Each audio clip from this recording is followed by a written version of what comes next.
Son bienfait, vous êtes devenus frères, et alors que vous étiez au bord d'un abîme de feu, c'est lui qui vous a sauvés.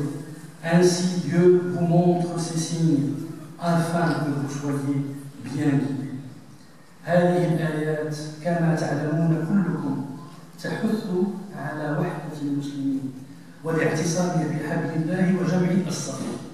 وهناك آيات كثيرة وأحاديث كثيرة كلها تدعو إلى وحدة الصف، ونسمع خطبا ونسمع دروسا ونسمع محاضرات كثيرة كلها تقول عليكم بالوحدة، عليكم بجمع الكلمة، عليكم ألا تتفرقوا، ألا تتحزبوا، ألا تختلفوا. هذه آيات كثيرة نسمعها ونعيدها، وهذا أمر من الله عز وجل وأمر من رسول الله صلى الله عليه وسلم. ولكن أيها الأحباب، أيعقل أن يدعونا الله عز وجل لأمر ولا يعطينا الوسيلة للوصول إليه؟ هذا مستحيل. لا يمكن أن يدعونا الله عز وجل لكي نتوحد ونصبح أمة واحدة معتصمة بحبل الله جميعا ولا نتفرق، ويذرنا بغير وسيلة لهذا الاجتماع ولهذه الوحدة. Donc, chers frères, ces versets comme d'autres versets, comme les hadiths du prophète sallallahu alayhi wa sallam, nous appellent et nous ordonnent d'être unis, que notre parole soit unie pour être plus fort, qu'on soit tous consolidés, raffermis autour de la voie de Dieu subhanahu wa ta'ala, et qu'on ne soit pas divisés. Et ça, c'est un ordre de Dieu que nous devons obéir.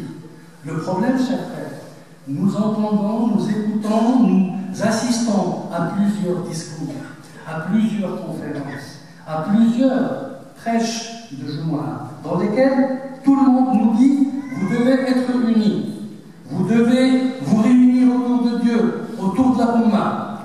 Mais le problème, c'est qu'on n'y arrive pas.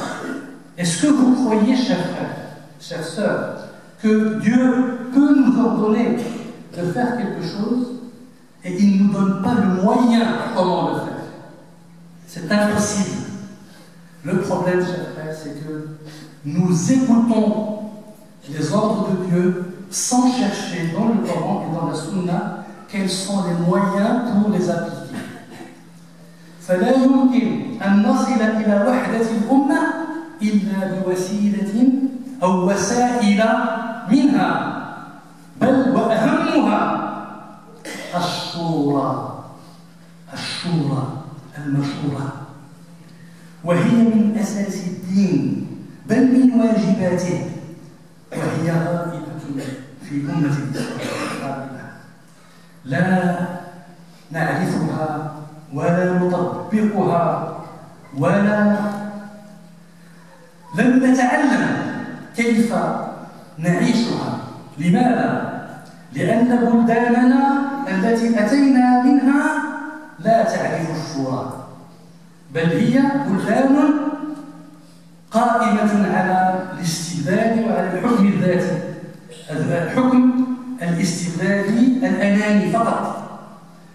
الحكام يحكمون بآرائهم وعقولهم، وليس لهم علماء أجلاء يستشيرون معهم، يأخذون بالرأي منهم، يعينونهم على اتخاذ القرارات، ولكن يحتكمون لآرائهم الشخصية.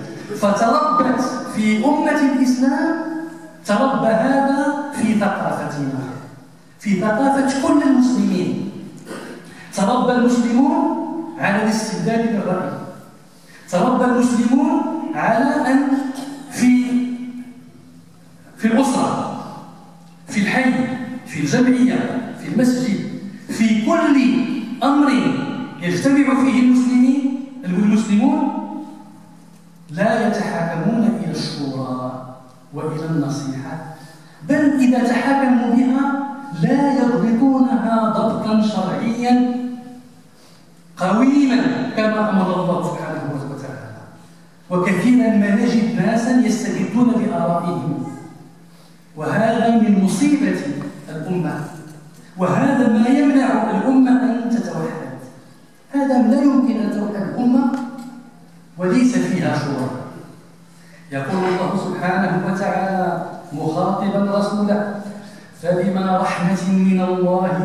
لهم ولو كنت فظا غليظ القلب لانفضوا من حولك فاعف عنهم واستغفر لهم وشاورهم في الأمر فإذا عزمت فتوكل على الله إن الله يحب المتوكلين. Donc, chers frères, l'outil avec lequel Dieu veut l'unité de la Ummah, il y a plusieurs outils, mais parmi ces outils-là, l'outil le plus important, c'est la consultation et la concertation. Le fait de faire participer tout le monde à la prise de décision. Le fait que le musulman participe et comprenne qu'il est important aussi, que son avis est important aussi, qu'il peut décider comme le gouverneur. Notre problème, chers frères, c'est que dans la culture générale de laquelle nous sommes issus, qui est la culture de nos pays d'origine, nous n'avons pas la culture de la consultation, la culture de la démocratie, ce qu'on appelle la démocratie en Occident, et ce qu'on appelle Ashura en islam, ce qu'on appelle Ashura, la consultation et la concertation. Notre culture est une culture qui vient de gens qui sont là par force, par dictature, par autocratie, et qui ne donnent pas la possibilité aux musulmans de dire leur avis, aux gens de participer à toutes leurs affaires. Et alors cette culture, elle s'est ancrée dans la manière de faire de tous les musulmans, dans leur famille, dans leur quartier, dans leurs associations, dans leurs mosquées. Tout est devenu autocratique. C'est le père qui gouverne à la maison. La maman n'a pas le droit de parler. Les enfants, écoute, toi tu te tais, tu es encore un enfant. Qu'est-ce que tu sais? Un petit soukti, un petit ouliya. Toi tu te tais, tu n'es qu'une femme. Etc., etc. Le grand, il le dit au petit. Le savant, il le dit à celui qui a moins de science. Celui qui a le pouvoir, il le dit à celui qui n'en a pas. Et alors, c'est une autocratie complète dans laquelle la Ummah du prophète sallallahu alayhi wa sallam vit. Et le problème, c'est que c'est une éducation qui passe de génération en génération. Et même si nous sommes dans un pays dans lequel les gens qui sont libres, mais beaucoup de musulmans ne sont pas encore libres dans leur esprit, dans leur culture, dans leur manière de vivre. Et ça, c'est une talent de Dieu, subhanahu wa ta'ala. Dieu, quand il parle de son prophète, il lui dit: c'est par quelque miséricorde de la part de Dieu que tu as été si doux envers eux. Mais si tu étais rude, au cœur dur, ils se seraient enfuis de ton entourage. Pardonne-leur donc et implore pour eux le pardon de Dieu et consulte-les. Consulte-les à propos des affaires. Puis, une fois que tu t'es décidé, confie-toi donc à Dieu. Dieu aime en vérité ceux qui lui font confiance. ويقول الله سبحانه وتعالى: والذين استجابوا لربهم وأقاموا الصلاة وأمرهم شورى بينهم ومما رزقناهم ينفقون. Dieu dit: ceux qui répondent à l'appel de leur Seigneur, accomplissent la salat, se consultent entre eux et à propos de leurs affaires et dépensent de ce que nous leur attribuons. كان رسول الله صلى الله عليه وسلم كما روى ذلك الرواة دائما على مشورة الشيخين أبي بكر وعمر رضي الله عنهما، حتى أنه قال لهما: لو اجتمعتما على رأي ما خالفتكما. Donc le prophète a dit à Abu Bakr et Omar, il leur dit, selon l'imam Ahmed qui a rapporté le hadith, il dit: je n'irai jamais, il le dit à Abu Bakr et Omar, je n'irai jamais à l'encontre d'un avis sur lequel vous êtes d'accord. Jamais. Ça veut dire qu'il prenait l'avis compagnons. ويقول أبو هريرة رضي الله عنه ما رأيت أحدا أكثر مشورة لأصحابه من رسول الله صلى الله عليه وسلم. ما رأيت أحدا. Abu Huraira disait, je n'ai jamais vu quelqu'un qui se concerte le plus que le prophète le faisait avec les compagnons. Il était tout le temps en train de les consulter. المشورة أمر من أوامر الله عز وجل. C'est un ordre de Dieu. وصفة من صفات رسوله صلى الله عليه وسلم الصحابة. Et c'est une éthique du prophète sallallahu alayhi wa sallam et des compagnons. La consultation, c'est l'emblème de cette umma. شعار الأمة الشورى ولكن الأمة تركتها. La consultation, c'est l'emblème de la umma, mais la umma l'a délaissée, elle l'a mise à l'écart. بالشورى تتنزل الرحمات. Grâce à la consultation, c'est la miséricorde de Dieu qui descend. الشورى عقل الدعوة ومشاركة الناس في عقولهم. مشاركة الناس في عقولهم. الشورى, la consultation, c'est la participation de toutes les raisons pour prendre une grande décision très très importante. Imaginez le corps de la Ummah, il fait 1 milliard et quelques. Dans des pays, on va prendre un pays dans lequel il y a 30 millions de gens. Le corps est immense, mais la raison qui prend la décision pour le peuple, c'est celle d'un seul homme. Une petite raison, toute petite, qui prend la décision pour 30 millions de gens. Allahu Akbar. Non, c'est injuste. Et la décision ne sera jamais sage. Parce qu'une petite raison d'un seul homme ne peut pas être sage pour diriger 30 millions de gens. Qu'est-ce qu'il faut? C'est pourquoi Dieu a mis en place la consultation, la shura. Pourquoi? Chacun, il met sa raison au milieu.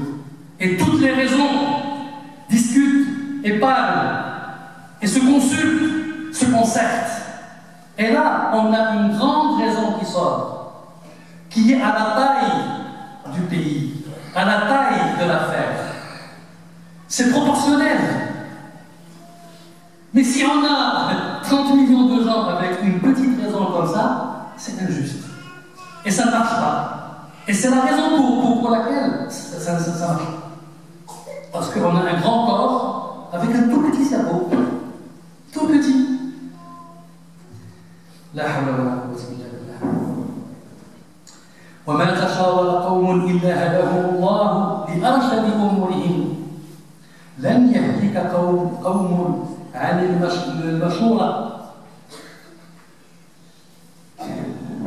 عن علي رضي الله عنه قال وذلك في ضوابط الشورى في الإسلام قال سمعت رسول الله صلى الله عليه وسلم يقول المستشار مؤتمن فإذا استشير فليشر بما هو صانع لنفسه. Parmi les règles de Shura en islam, c'est la responsabilité, le dépôt. Le prophète il dit la concertation est un dépôt, que celui qui donne son avis le fasse comme s'il gérait sa propre affaire. Il faut qu'il le fasse, il faut qu'il participe. ويقول رسول الله صلى الله عليه وسلم وذلك كما جاء في سنن أبي داود من أفتى بغير علم كان إثمه على من أفتاه ومن أشار على أخيه بأمر يعلم أن الرشد في غيره فقد خان. Le prophète dit traître, il est traître.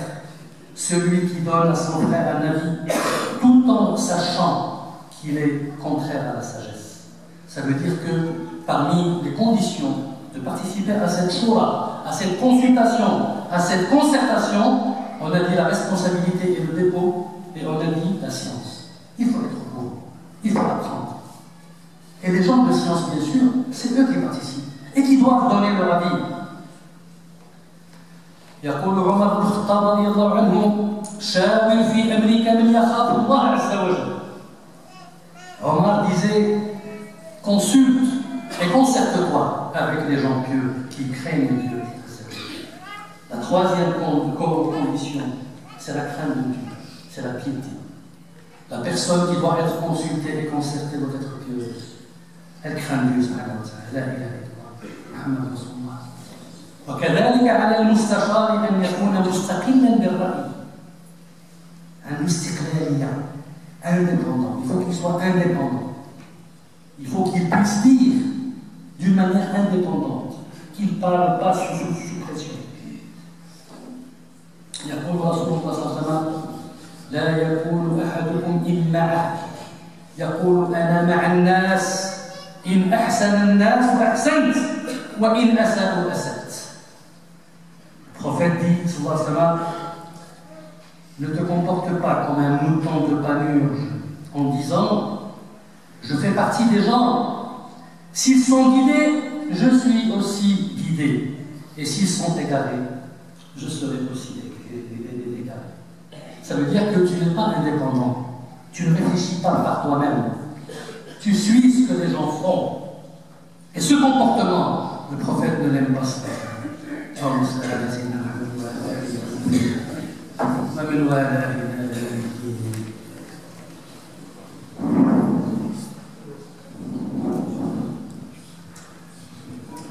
الحمد لله نحمده حمد الشاكرين ونعوذ به استعاذة المنيبين ونتوكل عليه توكل المحسنين. اللهم اجعلنا جميعا من المحسنين يا ارحم الراحمين يا رب العالمين. مقاصد الشورى, les objectifs, les finalités de la consultation. وهي طويلة ولكن نظرا للوقت سنلخصها إن شاء الله. أولا استجلاب البركة والنصرة من الله عز وجل. Lorsque on fait la consultation, eh bien, on est en train d'appeler la bénédiction de Dieu subhanahu wa ta'ala sur la décision à prendre. الاجتماع على الرأي وليستشير كل صاحبه ويستخرج ما عنده. Et le fait d'unir les gens sur un seul avis. Allahu Akbar. Ça crée l'unité, ça la construit. تحري الصواب والتحصين من السقطة واستخلاص الرأي السديد. Et bien, c'est la recherche de la vérité, la recherche de la solution idéale, et aussi éviter de tomber dans l'erreur. ما اجتمعت أمتي على ضلالة. Ma communauté ne peut pas s'unir sur un égarement. Et donc, quand on est tous avec une concertation, notre avis sera certainement un meilleur avis. الخروج من الاستبداد بالرأي واتباع الهوى وتعليم التواضع. Quand on fait la concertation, on sort de la dictature, on sort de l'autocratie et on apprend la modestie. On apprend la modestie. On apprend la valeur des choses.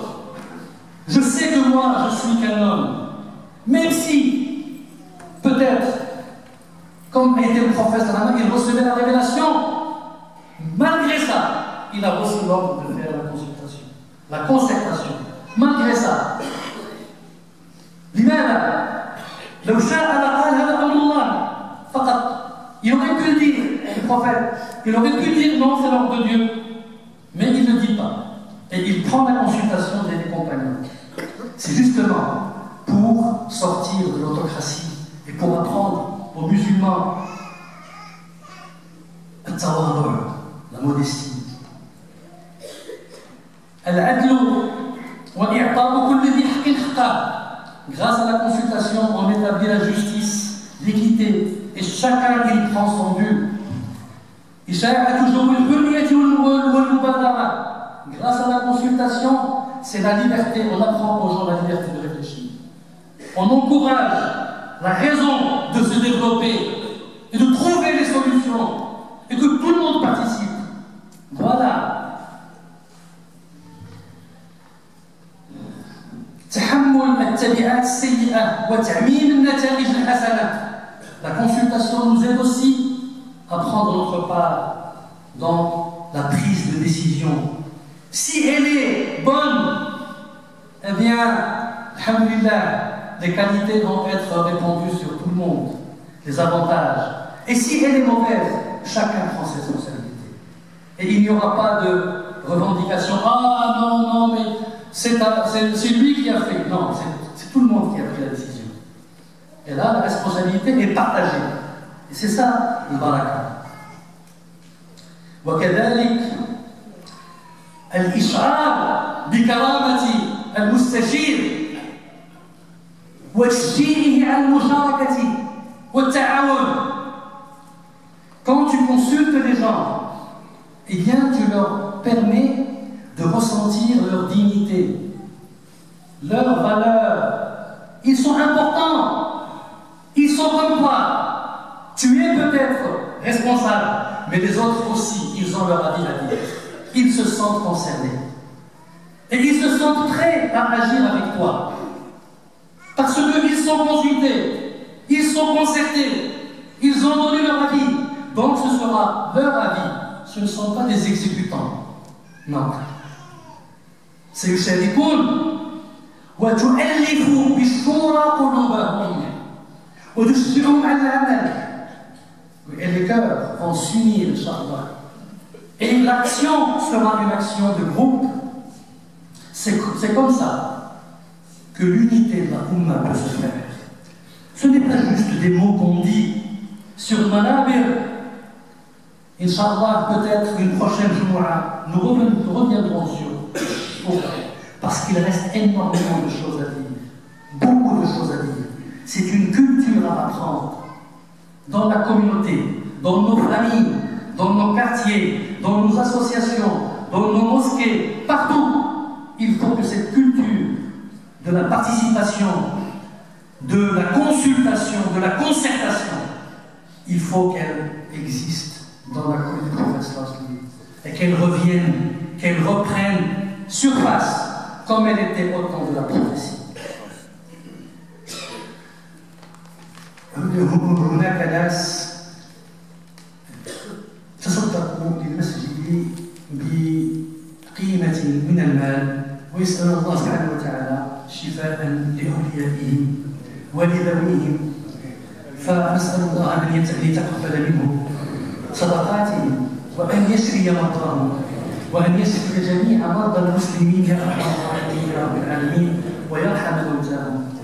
بعد صلاة الجمعة إن شاء الله تكون عندنا صلاة جنازة امرأة إن شاء الله. اللهم اجعل جمعنا هذا مرحوما واجعل تفرقنا من بعده سن الشر معصوما ولا تجعل منا ولا معنا ولا فينا شقيا ولا محروما ولا معذبا بالنار يا أرحم الراحمين يا رب العالمين. اللهم اجعلنا في مسجدنا هذا من الآمنين. اللهم كما جمعتنا في هذا الجمع تجمعنا غدا يوم القيامة مع النبيين والصديقين والشهداء والصالحين وحسن أولئك رفيقا. اللهم ارحم آباءنا وأمهاتنا وأزواجنا وذريتنا. اللهم املأ قلوبنا وقلوبهم بالإيمان واسلك لنا وإياهم طريق الإحسان واجعلنا وإياهم من أهل القرآن يا أرحم الراحمين يا رب العالمين. اللهم صل على سيدنا محمد النبي وعلى أزواجه أمهات المؤمنين وذريته وأهل بيته كما صليت على آل سيدنا إبراهيم إنك حميد مجيد. سبحانك اللهم وبحمدك أشهد أن لا إله إلا أنت نستغفرك ونتوب إليك. سبحان ربك رب العزة عما يصفون وسلام على المرسلين الحمد لله رب العالمين وأقم الصلاة.